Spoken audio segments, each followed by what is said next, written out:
Don't miss any content. Don't forget to subscribe and click the notification bell. Hey guys, welcome back to Sahara Football. As usual, I'm your host Selassie Fiawoyi. Welcome back to the channel. Today we're going to talk about Kumasi Asante Kotoko and the big loss they got after beating Etoile du Sahel. Yeah, it sounds ironic, but I'm giving you more details on that. We also hear from Latif Blessing, a former Liberty Professionals player, was the top scorer in the Ghana Premier League, now plays for LAFC, Los Angeles Football Club in the United States. Latif, since 2017, when he got a call up into professional squad for Avram Grant's AFCON 2017 team, is saying that he is open to joining or playing for any other national team that will have him. We have a reason. We'll listen to him why he's saying that, and also we'll be talking about the GFA elections. Yeah, the GFA elections nominations are now open. I'll give you the timeline of events that will finally lead to the GFA elections that will take place on the 25th of October. As usual, if you're new to the channel, I advise you to subscribe to this channel and to click on the notification bell to get more updates. So we all know Kumasi Asante Kotoko over the weekend did some amazing work on their Tunisian counterparts. They beat them 2-0 at the Babayara Sports Stadium, and it was a mammoth crowd as usual, as you would expect from Kumasi Asante Kotoko. The crowd was electric and there were so many people there to support them. Now, as you all know, so much revenue was earned from these crowds, but Kumasi Asante Kotoko, the chunk of the revenue, unfortunately did not go to them. That's a really huge hit for them, and many fans calling for the building or the construction of a stadium for Kumasi Asante Kotoko. Our thoughts are really echoed here, and it's quite interesting that Kumasi Asante Kotoko has to take such a hit. Now I'll give you the figures for you to have a feel of how it is. Kumasi Asante Kotoko versus Etoile du Sahel, the cash bowl was 653,240 from the clash. That's from gate proceeds. Now, but the club ended up losing half of that from deductions. Now, net Ghana cedi 367,863. That is exactly what Kumasi Asante Kotoko got after the deductions, and the deductions are as follows. The National Sports Authority, who are in charge of maintenance of the stadia in Ghana here, especially the Babayara Sports Stadium, they got 40,874 for the gate proceeds. Now VAT, which is value added tax, was 102,000 Ghana cedis, 232, and CAF, of course, got their cut, which was 27,650, and security was 21,000 Ghana cedis. So a chunk of the money going down to deductions. Should Kumasi Asante Kotoko have had their own stadium, would they have been hit with so many deductions? I don't know what you think, but this is quite a great loss I feel on Kumasi Asante Kotoko. We all know the players are being told that they will be given $2,000 each should they overcome the Etoile du Sahel team and make it to the group stages of the CAF Champions League. But this is one huge loss that Kumasi Asante Kotoko have been hit with, and I thought I should share it with you. It's quite amazing. If you're a Kotoko fan, do you think this is the time for Kumasi Asante Kotoko to start building their own stadium? Is it feasible? Do you think it's something that will be worth it? From these deductions, I think there will be the National Sports Authority and the value added tax they are charging, taking a huge chunk of proceeds from the gate ticketing and all that.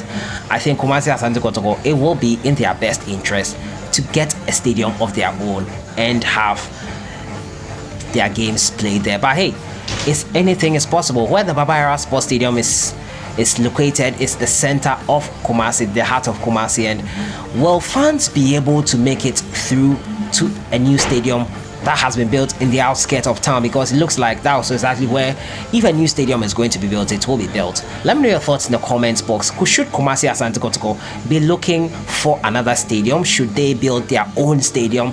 And if they should, will fans be able to make it through to that side of town, which will obviously be the outskirts of town?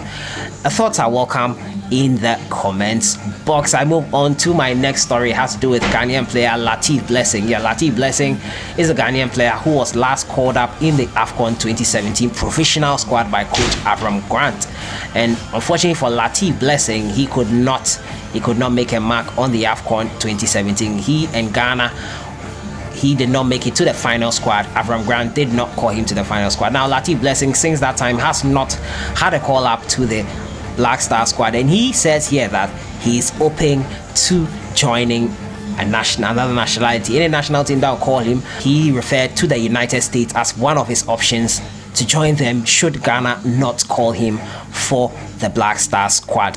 Ghanaian and Los Angeles FC forward Latif Blessing says he's ready to offer his skills to other countries if Ghana will not give him call-ups to the national team, the Black Stars. Now, the former Liberty Professionals forward was the Ghana Premier League's top scorer with 17 goals in 2016, and he went on to win the Best Player awards for his exploit. Blessing has not been on the radar of the national team since he was named in the provisional Black Star squad for AFCON 2017 under head coach Avram Grant. Between then and now, Blessing has played for Sporting Kansas City and Los Angeles FC and has scored a total of 14 goals in 82 matches for the two teams. Now, even though his performances have given him some good reviews, he still has not been given an invitation to the national team under Kwesi Appiah, and he is bothered by that development, leading him to consider playing for other countries. This is what he said. Not getting a call-up is a difficult thing to deal with, and sometimes I feel disappointed. I know that I am playing well, but the invitations are not coming through. People in Ghana have been asking why I have not been playing for the national team, but then I'm waiting for that invitation. I believe that there are better times ahead. If Ghana is not ready to call me up, I will play for another country that wants me. I need to move forward as a player. If the United States call me up, I will say yes to it. I am working on getting my passport and documentation that will allow me to stay here and play. So Blessing has scored 11 goals for LAFC so far, and his efforts have helped him book a place in the CONCACAF Champions League after they clinched the divisional title in the Western Conference of the MLS. So that is Latif Blessing there saying that he's considering joining another national team should they call him, give him a call up, because the Ghana Black Stars looks like they are not ready to call him up to the national team. Coach Kwesi Appiah and co. What do you think about Latif Blessing? I don't think his numbers are so great. Striker with 17 goals in 82 matches are not the best of stats, but hey, Latif Blessing has been doing well in the United States in the MLS, and he feels he deserves a call up. What do you think about this? Latif Blessing there saying he is open to joining other nationalities. Let me know what you think in the comments box. I feel if he is worthy of Coach Kwesi Appiah's attention, he will definitely get a call up to the Black Stars. But right now, I don't think Latif Blessing should be talking like this. I don't think Latif Blessing has earned himself a call up to the Black Stars, has done enough to earn himself a call up to the Black Stars. But hey, let me know your thoughts in the comments box. I'll move to my final story, and we all know Ghana Football Association held an extraordinary conference. I was there, brought you a full report on it, and it was decided then the new statuettes were approved by the delegates that were there at the extraordinary conference, and now the elections can proceed. Nominations have been opened for elections, and the elections are set to be held on October 25th. We all know what happened to Ghana football last year, June 6th, after the Anas expose broke down virtually the walls of Ghana football and had to be reconstructed. A normalization committee was set, and Dr. Kofi Amwa led them to organize a normalization committee special competition that got us our representatives for Africa in the CAF Champions League and the CAF Confederations Cup.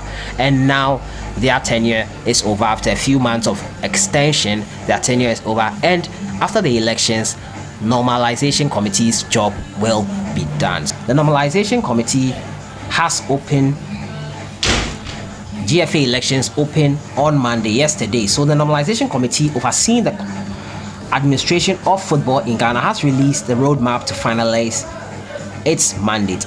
As per the roadmap, election of Ghana Football Association president is scheduled for Friday, October 25th. The newly elected president will be sworn in on the same day. Now, but before that key exercise, nominations will be open from Monday, 16th September, that was yesterday, for all positions, and close on Friday, 20th September.